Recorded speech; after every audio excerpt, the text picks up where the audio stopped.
gentlemen. Welcome back to the All American Savage Show podcast. I'm your host, John Burke, with my beautiful bearded husband here, Josh. How you doing this morning, my man? Doing good.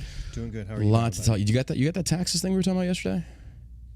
Yeah. Okay. So Josh he's got for those that watched the show and listened to the show yesterday, we were talking about the taxes the Biden administration, the tax plan is coming out with, and what that entails, and how that's going to financially impact a lot of you, especially us.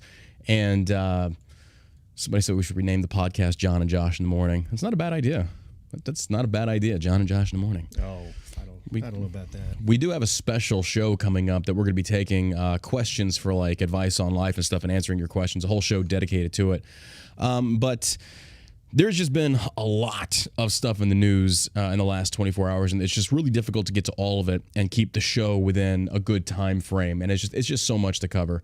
But thank you for tuning in wherever you're at, listening in this morning on your drive to work, if you're at home, if you are heading into school, if you're in the military listening, if you're sitting around the company CP with nothing to do and you're tuned in, a big thank you. Thank you for all my Twitch supporters.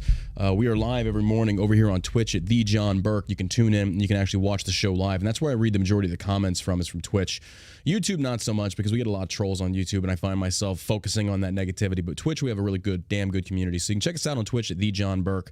All right, let's get into it. Now, for a while, this story hasn't really been published too hard, but the 2020 Tokyo Olympics, which reality was just not that long ago, but they call them the 2021 or 2020.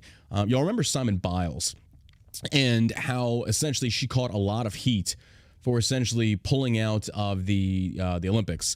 And people accused her of being a quitter. They accused her of all these things. She said that she basically wasn't in the right headspace.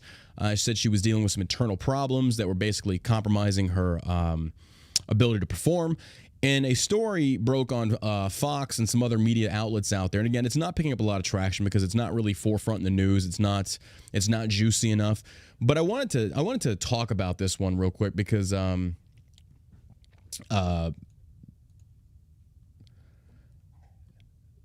we go. Okay. Making sure. Is the sound working?